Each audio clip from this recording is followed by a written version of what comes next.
Hi students, welcome to English Madhyam. तो आज का हमारा पैसेज है ट्रैकिंग नर्सिंग। ठीक है, तो चलिए देखते हैं किसके बारे में। For a country where the human resources in health care will always fall short of the recommended patient professional ratio. कह रहा है कि ऐसे कंट्री के लिए जहाँ पर हमेशा ह्यूमन रिसोर्सेज मतलब लोगों की कमी होती है हेल्थ केयर में, और हमेशा जितना रिकमेंडेड है, जितना बताया गया है कि कितना पेशेंट और प्रोफेशनल का रेशियो होना चाहिए, मतलब कितने पेशेंट्स के लिए कितनी डॉक्टर या कितने नर्सेस होनी चाहिए, उस रेशियो के हिसाब से हमेशा हमारे पास ह्यूमन रिसोर्सेज की कमी रहती है।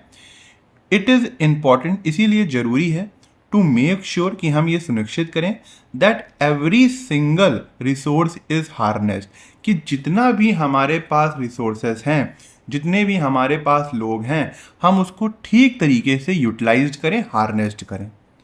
हाउएवर, हालांकि government data tabled in the Lok Sabha, की जो गवर्नमेंट ने डेटा दिया है लोकसभा में, हैव शोन, उसने ये दर्शाया है that the nurses registration and tracking system, की जो नर्सेस की रजिस्ट्रेशन है या जो पूरा ट्रैकिंग सिस्टम है इन नर्सेस को ट्रैक करने का, क्रिएटेड ओवर 7 years अगो, जो कि 7 साल पहले क्रिएट हुआ था, has registered less than a third of the total nurses in the country. तो भारत में जितनी टोटल नर्सेस हैं, इस ट्रैकिंग सिस्टम जब से ये क्रिएट हुआ है, इसमें सिर्फ 1/3 ही नर्सेस जो है रजिस्टर्ड हुई हैं। मतलब भारत सरकार के पास जो ऑफिशियल डेटा है नर्सेस का, भारत में टोटल कितनी नर्सेस हैं उसका सिर्फ 1/3 है, क्योंकि सारी नर्सेस ने इसमें अभी तक रजिस्ट्रेशन नहीं कराया है। Only 14.24 lakh of the 46.02 lakh registered nursing personnel have been enrolled।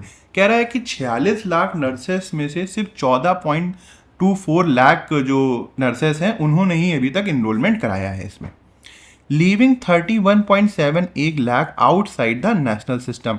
इसकी वजह से जो ये 31 लाख नर्सेस हैं, ये नेशनल सिस्टम के डेटा से बाहर हैं। क्लियरली, साफ तौर पर, the move to create an accurate national registry, की जो सरकार द्वारा कदम उठाया गया था ताकि एक नेशनल रजिस्ट्री का मतलब हो गया डेटाबेस, की जो सरकार ने कदम उठाया था कि एक एक्यूरेट डेटा बेस उनके पास हो, and streamline registration related services, और रजिस्ट्रेशन से जितनी भी रिलेटेड सर्विसेज हैं वो एकदम एक फ्लो में हो, एक सिंगल प्लेटफॉर्म में हो सारी नर्सेस के लिए, is far from yielding satisfactory result. कह रहा है कि अब तक उस कदम का बहुत ज़्यादा सेटिस्फैक्ट्री रिजल्ट्स हमको देखने को नहीं मिले हैं। यील्डिंग मतलब प्रोड्यूसिंग, मतलब जो भी सरकार ने कदम उठाया था, जो भी सिस्टम या रजिस्ट्रेशन पोर्टल बनाने की कोशिश करी थी कि सारी नर्सेज जो है इसमें एनरोल्ड हो जाएंगी, अब तक जो है वो सेटिस्फैक्शन वाला रिजल्ट हमको देखने को नहीं मिला है। There are also stark regional disparities. Disparities मतलब डिफरेंसेस, स्टार्क मतलब पूरी क्लियर तरीके से। कह रहा है कि हमारे यहाँ जो रीजनल डिफरेंसेस हैं वो भी एकदम साफ हैं। And unexpected performance with the large southern state Tamil Nadu, Karnataka and Andhra Pradesh fingering among the laggers. Fingering among the laggers मतलब है कि जो पीछे हैं उनसे भी पीछे होना, कि जो अनएक्सपेक्टेड परफॉर्मेंस है। क्यों?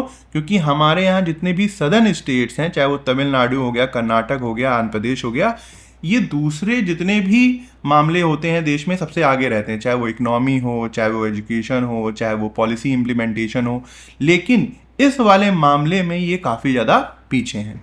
वाइल जबकि Bihar, Jharkhand, Orissa show between 80 to 99% enrolment rates, जो कि ये पिछड़े हुए प्रदेश हैं हमारे यहाँ, जो बिहार, झारखंड, उड़ीसा, इन्होंने उसके उलट 80 से 99% तक इनके यहाँ इनरोलमेंट की दर देखी गई है। मतलब जितने इनके यहाँ प्रोफेशनल हैं वो सरकारी डेटाबेस में इनरोल्ड हैं।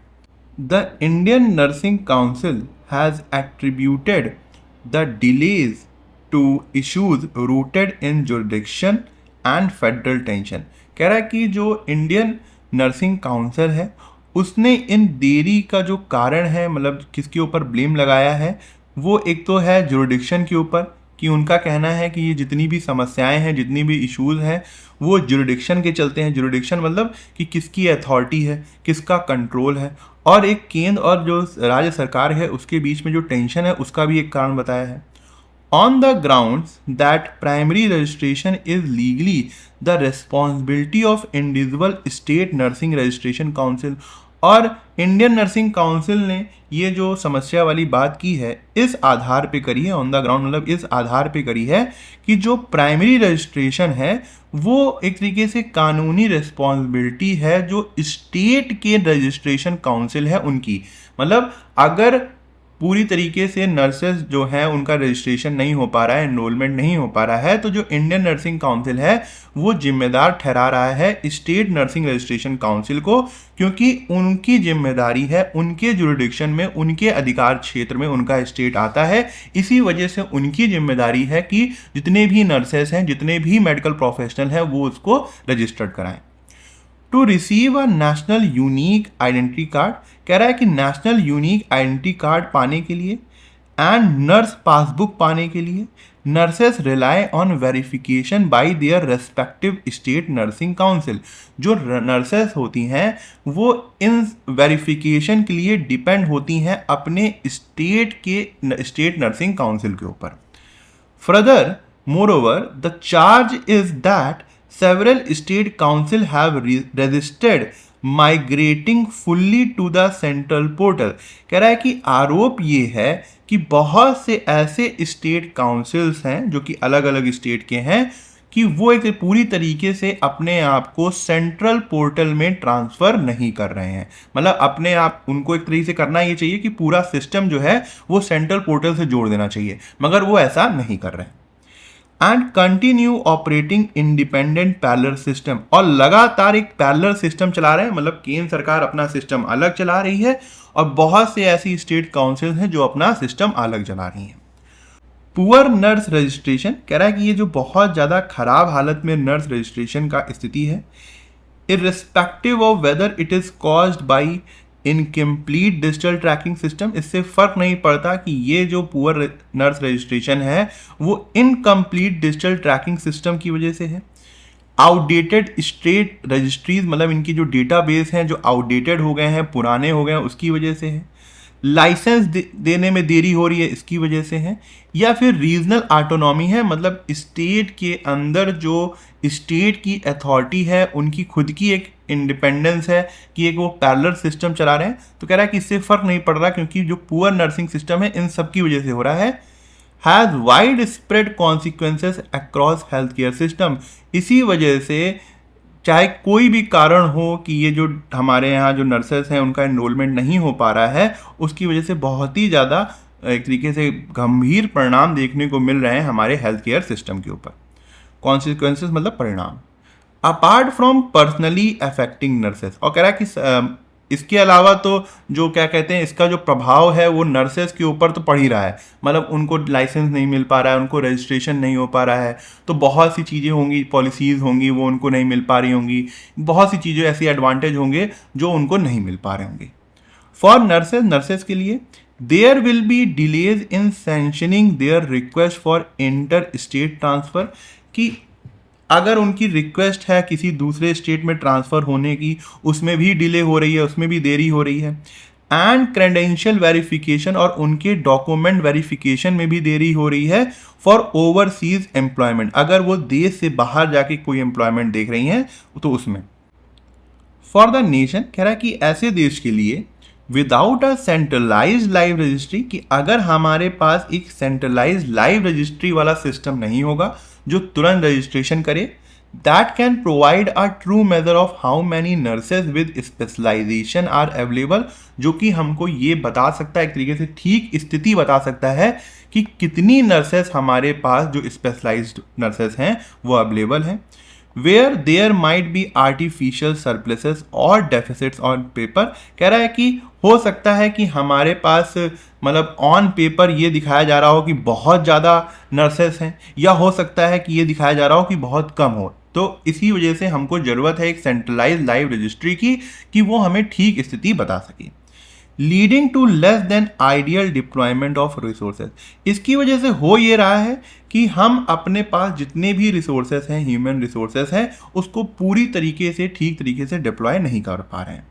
And implementation of policy decision, और जो हमारे जो नीतिगत डिसीजंस हैं उसको भी ठीक तरीके से लागू नहीं कर पा रहे हैं, क्योंकि हम अपने रिसोर्सेज को ठीक तरीके से यूज़ नहीं कर पा रहे हैं, क्योंकि हमारी सरकार के पास डेटा ही नहीं है कि ऑन द ग्राउंड कितने लोग अवेलेबल हैं इस प्रोफेशन में। फ्रेगमेंटेड रजिस्ट्रीज मतलब एक ऐसी रजिस्ट्री जो फैली हुई है, टुकड़ों में बटी हुई है। Also make it easy for unverified individuals, वो उनके लिए भी आसान बनाता है जो लोग अनवेरीफाइड है, मतलब पता नहीं वो कौन है। इम्पर्सोनेटर्स मतलब जो फ्रॉड्स हैं, जो एक तरीके से दूसरे लोगों का भेष धारण करके काम कर रहे हैं। और पर्सनल विद रिवोक्ड लाइसेंस, ऐसे लोग जिनका लाइसेंस कैंसिल हो चुका है।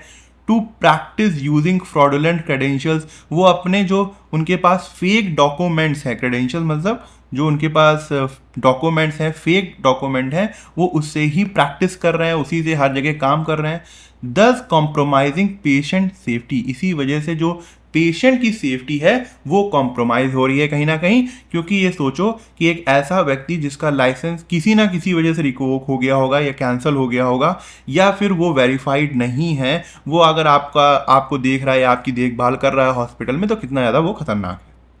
A live tracker would be of utmost use during public health emergencies।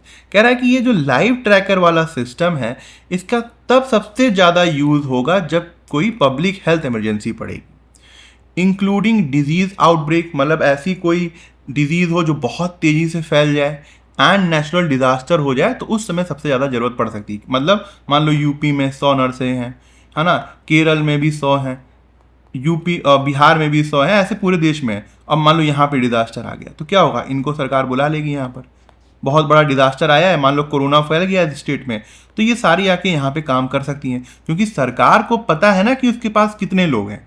इस वजह से ये लाइव ट्रैकर जो सिस्टम है ये बहुत ज़्यादा जरूरी है ड्यूरिंग इमरजेंसी।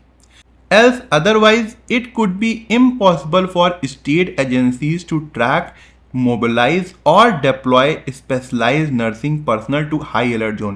कह रहा है कि अदरवाइज ये इम्पॉसिबल होगा जो स्टेट की अथॉरिटीज़ हैं उनके लिए, कि वो अपने यहाँ की नर्सेस को ट्रैक कर पाएँ, मोबिलाइज मतलब कहीं और भेज पाएँ, या कहीं भी डिप्लॉय कर पाएँ, डिप्लॉयमेंट कर पाएँ हाई अलर्ट जोन्स में। इसी वजह से एक लाइव ट्रैकर सिस्टम का होना जरूरी है, अदरवाइज स्टेट एजेंसीज ऐसा नहीं कर पाएंगी जब इमरजेंसी पड़ेगी।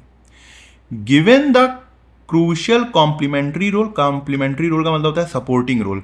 कह रहा है कि ये देखते हुए कि बहुत ही ज़्यादा इनका इंपॉर्टेंट सपोर्टिंग रोल है कुछ एरियाज में, and in some areas too, even the primary role that nurses play in the health care system. कह रहा है कि जबकि जो ये सिर्फ एक सिंपल सा प्राइमरी रोल हर हॉस्पिटल हेल्थ केयर सिस्टम में अदा करती हैं, उसमें भी एफर्ट मस्ट बी मेड, हमें इतना एफर्ट लगाना होगा ताकि हम सुनिश्चित कर पाएं कि सारी nurses are brought into the portal, कि उनको हम अपने पोर्टल रजिस्ट्रेशन में ला सकें। ठीक है। इन द फर्स्ट पैराग्राफ, पहले पैराग्राफ में ऑथर ने एग्जाम्पल यूज किया है बिहार का, झारखंड का, उड़ीसा का। ऐसा क्यों किया? ये कह रहा है anomalous distribution of digital adoption where traditionally lagging regions outperform the prosperous state. हाँ, एक तरीके से राइटर ने यहाँ ये बताने की कोशिश करी है कि जो हमारे यहाँ के समृद्ध स्टेट्स हैं वो इस मामले में पीछे रह गए हैं उन स्टेट से जो कि पीछे थे। तो यहाँ पे जो डिजिटल एडॉप्शन की जो पूरी प्रक्रिया है उसमें समस्या है, इसी वजह से बिहार और झारखंड, उड़ीसा का उसने रेफरेंस दिया था। तो ये जो है हमारा करेक्ट आंसर है। अकॉर्डिंग टू द पैसेज के अनुसार, Why is a centralized national registry deemed essential for the country's health sector? हमारे लिए ये जो सेंट्रलाइज नेशनल रजिस्ट्री सिस्टम है वो सबसे ज़्यादा इंपॉर्टेंट क्यों है हमारी कंट्री के हेल्थ सेक्टर के लिए? It provides a legal framework, वो हमें एक लीगल सिस्टम प्रोवाइड करेगा? नहीं, कानूनी से कुछ रिलेट है ही नहीं। It enable the strategic allocation of human capital by identifying the actual geographical distribution of specialized skills। हाँ, एक तरीके से रणनीतिक डिस्ट्रीब्यूशन हो सकता है इमरजेंसी के दौरान जो भी हमारे पास रिसोर्सेज हैं, ये जानकर कि कितने ज़्यादा हमारे पास स्पेशलाइज्ड स्किल्स की नर्स हैं। तो इसी वजह से सेंट्रलाइज नेशनल रजिस्ट्री सिस्टम जो है हमारे कंट्री के हेल्थ सेक्टर के लिए बहुत ज़्यादा इंपॉर्टेंट है। तो बी हमारा करेक्ट आंसर है। अकॉर्डिंग टू द पैसेज के अनुसार why is the centralised national registry currently failing to achieve its primary objective of a unified health database. कह रहा है कि ऐसा क्या कारण है, जो पैसेज में बताया गया है कि जो हमारे यहाँ की सेंट्रलाइज्ड नेशनल रजिस्ट्री की जो ऑब्जेक्टिव थे वो उसको पाने में फेल हो रही है। It lacks the legislative power, क्योंकि उसके पास लीगल पावर नहीं है, सरकारी पावर नहीं है ताकि वो ओवरराइड कर सके पेशेंट प्रोफेशनल रेशियो को that determine the national allocation of medical personnel. ऐसा कुछ नहीं है। It is limited by the technological inability of traditionally under developed eastern region. कह रहा है क्योंकि टेक्नोलॉजिकल इनएबिलिटी है, मतलब पूरी तरीके से जो टेक्नोलॉजिकल क्षमताएं हैं वो बहुत कमज़ोर हैं। ऐसा तो कहीं बात ही नहीं हुई है टेक्नोलॉजी से related. It is hindered by administrative friction, मतलब प्रशासन के बीच में जो तनाव है उसकी वजह से ऐसा हो रहा है। वेयर प्रोविंशियल एंटिटीज, जो प्रोविंशियल मतलब जो स्टेट की अथॉरिटीज़ हैं, एंटिटीज़ हैं, मेंटेन ऑटोनोमस सिस्टम, उन्होंने अपना एक पैरेलल सिस्टम बना के रखा हुआ है instead of transitioning to the central portal, बजाय इसके कि वो सेंट्रल सिस्टम के साथ जुड़ें। तो यही एक समस्या है, क्योंकि अब जो इंडियन नर्सिंग काउंसिल है भारत की, वो ये आरोप लगा रही है कि भाई स्टेट काउंसिल की जिम्मेदारी है, उनको रजिस्ट्रेशन कराना चाहिए। तो ये जो पैरेलल सिस्टम चल रहा है, इससे अकाउंटेबिलिटी जो है वो तय नहीं हो पा रही है, इसी वजह से समस्याएं आ रही हैं, बाधाएं आ रही हैं। तो सी जो है हमारा करेक्ट आंसर है। Which tense is mainly used in the passage to convey the current status and historical result of the nursing registry? अब ये तो देख के ही बताना पड़ेगा। वहाँ पे जो सिस्टम जो ट्रैकिंग वाला हुआ था ना, एक आया था ना ओवर कुछ 6 ईयर 5 ईयर्स अगो, हाँ ये क्रिएटेड ओवर 7 ईयर्स अगो। इसमें ये देखो ये दिया है कि गवर्नमेंट ने जो डेटा टेबल किया लोकसभा में, हैव शोन, यहाँ पे प्रेजेंट परफेक्ट है, जो रजिस्ट्रेशन ट्रैकिंग सिस्टम का, उसमें ये दर्शाया गया है कि इतने इतने रजिस्ट्रेशन हुआ है। ठीक है, यहाँ पे देखो हैव बीन इनरोल्ड है एक तरीके से, जो कितना रजिस्ट्रेशन हुआ है पहले। तो यहाँ पे प्रेजेंट परफेक्ट का टेंस मुझे दिख रहा है, और वेयर द ह्यूमन रिसोर्सेज, ठीक है, क्योंकि यही हिस्ट्री से रिलेटेड है तो हम इसको ही लेंगे प्रेजेंट परफेक्ट को। Present perfect to link the outcomes of the past administrative effort to the current status of registry. तो सिर्फ इसमें हमको टेंस देखना था, तो ए करेक्ट आंसर है। टाइप ऑफ क्लॉज बताना है फॉर अ कंट्री। एक कंट्री क्या है भैया, नाउन है। Where the human resources in health care, जहाँ पर जो हेल्थ केयर रिसोर्सेज है वो हमेशा लिमिट से कम पड़ जाते हैं, तो क्या होना चाहिए, ये क्या किसी वर्ब को मॉडिफाई कर रहा है या खुद किसी एडवर्ब को मॉडिफाई कर रहा है जो एडवर्बियल क्लॉज होगा? नहीं, ये रिलेटिव क्लॉज है। वेयर, विच, हु, है ना, ये क्या है, हुम, ये सब रिलेटिव क्लॉज स्टार्ट करते हैं। क्यों? क्योंकि ये नाउन के बाद नाउन को मॉडिफाई कर रहे होते हैं, एक तरीके से एग्जेक्टिव क्लॉज होते हैं। तो भी हमारा करेक्ट आंसर है। तो ये हमारा क्लोज टेस्ट है। ठीक है, एक बार पढ़ के देखो फिर स्टार्ट करते हैं। Janabai is one of the most prominent saints of the Warkari tradition. कह रहा है कि जना भाई जो थी वो सबसे ज़्यादा एक तरीके से प्रसिद्ध सेंट थी वरकारी ट्रेडिशन की। सेड विशाखा हरी इन अ डिस्कोर्स, ऐसा विशाखा हरी ने बताया था अपने भाषण में। जना भाई डेमोन्स्ट्रेटेड थ्रू हर लाइफ, जना भाई ने अपनी ज़िंदगी के जरिए ये दर्शाया दैट की वर्क एंड वर्कशिप, की काम और भक्ति नीड नॉट बी डैश। देखेंगे आगे क्या पढ़ सकते हैं। Every task she perform become act of emotion, जो वो कोई भी काम करती थी तो वो एक तरीके से भक्ति ही बन जाती थी। Transforming her entire day into uninterrupted dash of lord Panduranga, और एक तरीके से उन्होंने अपना पूरा जो दिन होता था वो लॉर्ड पडरंगा को शायद उनकी भक्ति करते हुए बीतता होगा या उनको याद में रखते हुए बीतता होगा।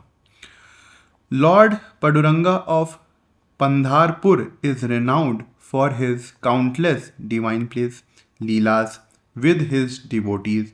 कह रहा है कि जो लॉर्ड पदुरंगा थे, जिनको जो कि पंदारपुर के थे, काफ़ी ज़्यादा फेमस थे अपनी लीलाओं के लिए, जो कि वो अपने भक्तों के साथ करते थे। Among the inspiring lives of saint such as Namdev, Tukaram, Dnyaneshwar, Sakhubai. कह रहा है कि बहुत से ऐसे संत थे जिनकी प्रेरणादायक कहानियाँ थी, जिंदगी थी, जैसे कि नामदेव हो गए, तुकाराम हो गए, दानेश्वर हो गए, सकूबाई हो गए। स्टोरी ऑफ जनाबाई, कह रहा है कि जो जनाबाई की कहानी थी, dash a uniquely intimate place, उसकी जगह सबसे ज़्यादा अलग थी, काफ़ी ज़्यादा पर्सनल थी, क्योंकि of the Lord's personal affection for her, क्योंकि ईश्वर के लिए उसके लिए एक अलग सा ही प्यार था। Janabai was a simple innocent girl. Janabai जो एक सिंपल और बहुत सीधी लड़की थी, who came to be sacred town of Pandharpur drawn by deep devotion. और वो जो पंधारपुर जो बहुत ही ज़्यादा सेक्रेड था, है ना, बहुत ही ज़्यादा पवित्र था, उसमें उनकी जो भक्ति थी उनको वहाँ पे वो खींच लाई थी। She found refuge in the home of संत नामदेव। वो संत नामदेव के यहाँ उनको एक तरीके से रहने की जगह मिली। Where she lived as a humble servant, जहाँ पे वो एक बहुत ही ज़्यादा एक तरीके से नौकर की तरह रहीं और घर के सारे काम करती थी। कोर्स मतलब जो डेली के काम होते हैं। Her daily life dash of sweeping the house, scrubbing floors, pounding grain, preparing cow dung cakes for fuel. उनका डेली का रोज का काम ये था कि घर में झाड़ू लगाना, फ्लोर को साफ करना, मतलब ज़मीन को साफ करना, और धान कूटना, और काउ डंग के जो फ्यूल होता है उसको बनाना। येट फिर भी वाइल परफॉर्मिंग एवरी टास्क, जब भी वो कोई काम कर रही होती थी, her heart remained absorb in a constant remembrance of Panduranga. उनका जो दिल था वो हमेशा उनके दिलो दिमाग में जो थे ईश्वर जो थे वो छाए रहते थे। She proved that sincere devotion doesn't require dash और रिचुअल्स अलोन। उन्होंने ये साबित कर दिया कि अगर आपकी जो भक्ति है वो बहुत ही ज़्यादा सिंसियर है, सच्ची है, तो आपको ज़रूरत नहीं है। आगे देखते हैं क्या होगा। Even ordinary house hold work can become divine worship when perform with love for God. कह रहा है कि घर का कोई सिंपल सा काम भी एक भक्ति में ही बदल जाएगा अगर आप उसको ईश्वर के प्रति प्यार रखकर उसको करेंगे। ठीक है। Janabai demonstrated through her life that work and worship need not be. क्या उन्होंने ये करके दिखाया होगा कि जो वर्क और वर्कशिप है उसको हमें अलग नहीं रखने की ज़रूरत नहीं है, हम काम करते करते भी भक्ति कर सकते हैं। तो डिस्क्रीट का मतलब यहाँ पे होता है सेपरेट। डिसकनेक्ट यहाँ पे मीनिंग नहीं आएगा। डिस्क्रीट का मतलब यहाँ कन्फ्यूजन हो सकता है, कॉशियस इसका मीनिंग होता है। इनडिस्क्रीट का मतलब जो है वो केयरलेस। ठीक है। तो यहाँ पे क्या होना चाहिए बता दो, क्या मीनिंग आ रहा है। नीड नॉट बी डिस्क्रीट, मतलब उसको हमें सेपरेट रखने की जरूरत नहीं है। तो ए जो है वो करेक्ट आंसर है। Every task she perform become an act of devotion transforming her entire day into uninterrupted dash of lord Panduranga. मतलब उनके स्मरण में, उनकी यादों में हमेशा वो रहते थे। एनामेनेसिस का क्या मतलब होता है, पुरानी यादें, तो ये नहीं होगा, रेमिनिसेंस बोल सकते हो। रिकलेक्शन का मतलब होता है याद, मतलब वो उनकी हमेशा याद में रहते थे, हो सकता है। ऑब्लिवियन का मतलब होता है एक ऐसी स्थिति जिसमें आप चीज़ों को भूल चुके हों। ऑब्सफिकेशन का मतलब होता है कन्फ्यूजन। ठीक है। तो यहाँ पे बेस्ट क्या होगा, रिकलेक्शन। हर entire day into uninterrupted recollection, तो बी करेक्ट है। द स्टोरी ऑफ जना भाई dash a uniquely intimate place. क्या होना चाहिए यहाँ पे भाई, द स्टोरी जो है वो सिंगुलर सब्जेक्ट है, सिंगुलर वर्ब चाहिए, ऑक्युपाई होगा नहीं, ऑक्युपाई सही है। यहाँ पे हम सिंपल प्रेजेंट में चल रहे हैं तो इसको यूज़ नहीं करेंगे, ऑक्युपाई यूज़ नहीं करेंगे, तो बी करेक्ट आंसर है। Her daily life dash of sweeping the house, मतलब उनकी जो हर दिन की जो ज़िंदगी थी उसमें क्या क्या इंक्लूड था। घर में झाड़ू लगाना, पोछा लगाना, धान कूटना, काउ डंग को प्रिपेयर करना। तो क्या होना चाहिए यहाँ पे, कंसिस्टेड के साथ ऑफ यूज होता है, याद रखना। तो हाँ, उनकी लाइफ जो थी उसमें क्या क्या चीज़ थी, तो कंसिस्टेड मीनिंग आ सकता है, इसका मतलब होता है शामिल होना। ठीक है, तो ठीक है। कॉम्प्राइड के साथ ऑफ नहीं आता है। कंपोज जो है वो पैसिव सेंस में यूज़ होता है, यहाँ पे एक्टिव सेंस में यूज़ हुआ है। तो वॉज कंपोज्ड ऑफ तो ठीक है, बट यहाँ पे एक्टिव वाइज में नहीं, हमको पैसिव वाइज सेंस नहीं चाहिए, तो ये नहीं होगा। कंटेन का यहाँ कोई मतलब नहीं, तो ये हमारा करेक्ट आंसर है। She prove that sincere devotion doesn't require dash और रिचुअल अलोन। उन्होंने ये साबित कर दिया था कि अगर आपकी भक्ति सिंसियर है तो आपको ज़रूरत नहीं है अपने काम को या फिर भक्ति को अलग करने की। डजंट रिक्वायर देखते हैं, या फिर अपनी जो भक्ति है उसको अकेले करने की। सिक्वेस्ट्रेशन का मतलब होता है आइसोलेशन। रिकल्सिवनेस का मतलब होता है कि अकेले रहना, लिविंग अलोन। ग्रीगैरियसनेस का मतलब होता है जो आदमी झुंड में रहना पसंद करता है, लोगों के साथ रहना पसंद करता है, तो ये तो नहीं होगा। सेनोबिटिज्म का मतलब होता है एक संन्यास टाइप का जीवन, है ना, तो ये भी नहीं है। तो बेस्ट यहाँ पे क्या होगा, देखो लिविंग अलोन का मतलब यहाँ नहीं आ रहा है, वो सॉलिट्यूड वाली मीनिंग नहीं आ रही है यहाँ पर कि आप अकेले जीवन यापन करते हैं। यहाँ पे मतलब आ रहा है कि आपको अपने आप को अलग करने की ज़रूरत नहीं है, है ना, मतलब अपने आप को चीज़ों से अलग करने की ज़रूरत नहीं है अगर आपकी जो भक्ति है वो सच्ची है। तो सिक्वेस्ट्रेशन जो है वो ज़्यादा बेस्ट होगा यहाँ पर, तो ये हमारा करेक्ट आंसर है। ये पैराजम्बल दिया हुआ है, इसमें S1 फिक्स है, S6 फिक्स है, ठीक है, एक बार खुद से ट्राई करो। अब ये बहुत लेंदी है क्योंकि बहुत लोग कह रहे थे S1 S6, तो यहाँ पे ऑप्शन लिखने का कोई फ़ायदा भी नहीं क्योंकि 2 स्लाइड में आएगा, ठीक है। तो एक बार पॉज करके खुद से ट्राई करो। The day I started working on this story about Duolingo it seem to be everywhere. कह रहा है कि जब मैंने ड्यूलिंगो ऐप के बारे में उसके ऊपर काम करना स्टार्ट किया या फिर कोई स्टोरी लिखना स्टार्ट करी तो मुझे पता चला कि वो हर जगह है।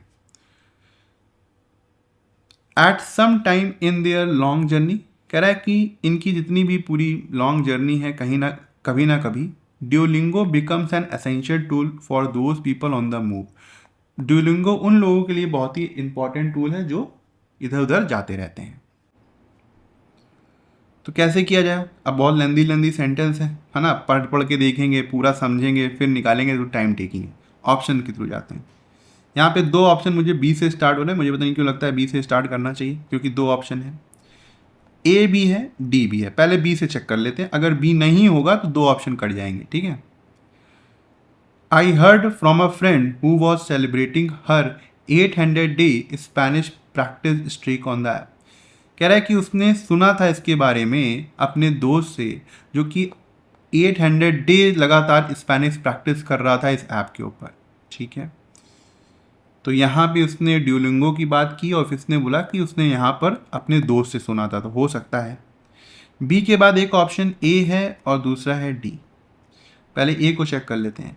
एक श्रीलंकन वेट्रेस था in Brooklyn, switched from English to Spanish when she heard my mother and I speaking, crediting Duolingo for her skill. एक श्रीलंकन वेट्रेस थी ब्रुकलिन में, वो इंग्लिश बोलते बोलते स्पेनिश बोलने लग गई जब उसने उसकी माता और उनको स्पेनिश में बात करते हुए सुना, और उसने इस स्किल का क्रेडिट जो है वो ड्यूलिंगो को दिया, ठीक है। एक स्टोरी ये भी हो गई। डी को चेक कर लेते हैं।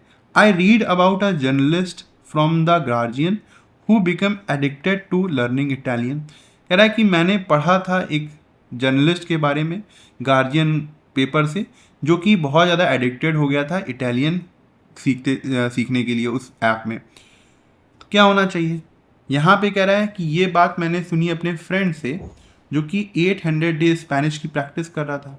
यहाँ पे इस वेट्रेस की बात हो रही है ए में। यहाँ पे कह रहा है कि मैंने पढ़ा था जर्नलिस्ट के बारे में जो कि गार्जियन में था और जो बहुत ज़्यादा एडिक्टेड हो गया था। तो बी डी ज़्यादा सही लग रहा है ना, बी डी ज़्यादा सही लग रहा है। उसके बाद यहाँ पे हम ला सकते हैं कि जब वो स्पेनिश में बात कर रहा था तो एक श्रीलंकन वेट्रेस जो थी वो स्विच हो गई इंग्लिश से स्पेनिश में। तो बी डी ए। सी कह रहा है but my deep interest in the world most downloaded language learning app truly begin last year when I saw first hand its significant impact on new migrants to the US, a country undergoing one of the largest migration waves of the decade। कह रहा है कि मेरा जो deep interest था तब start हुआ जब मैंने देखा कि ये जो ड्यूलिंगो है इसका बहुत ज़्यादा प्रभाव है जो यूएस में माइग्रेंट्स आ रहे हैं, जो कि एक बहुत ज़्यादा लार्जेस्ट माइग्रेशन वेव्स है इन दशक की। तो हम BDAC के साथ जा सकते हैं, है ना। तो BDAC हमारा करेक्ट होगा। तो ठीक है, आज का लेक्चर यहीं ख़त्म करते हैं। आई होप आपको कुछ सीखने को मिला होगा और आप कमेंट सेक्शन में ज़रूर बताइएगा कि आपको आज का लेक्चर कैसा लगा और आपको क्या सीखने को मिला। अगर आप मुझसे इंग्लिश ग्रामर पढ़ना चाहते हैं तो आप हमारा ऐप इंग्लिश माध्यम प्ले स्टोर से डाउनलोड कर सकते हैं। ऐप ओपन करते ही आपके सामने होम स्क्रीन आएगी, वहाँ पे आपको 5 ऑप्शन मिलेंगे, मेन, लाइब्रेरी, फीड, लेक्चर, पास। लेक्चर में क्लिक करते ही आपके सामने 2 वर्जन आएंगे, फ्री और पेड। पेड में क्लिक करते ही आपके सामने इंग्लिश ग्रामर का एक सेक्शन आएगा जहाँ पे मैंने इंग्लिश एसएससी के लिए बहुत ही डिटेल में बताया हुआ है और बहुत ही सिंपल लैंग्वेज में बताया है, जो कि आपकी कॉन्सेप्ट्स को और अच्छा करेगा और आपको अच्छे मार्क्स लाने में हेल्प करेगा। तब तक के लिए प्रैक्टिस करते रहिए। Thank you so much for watching this video.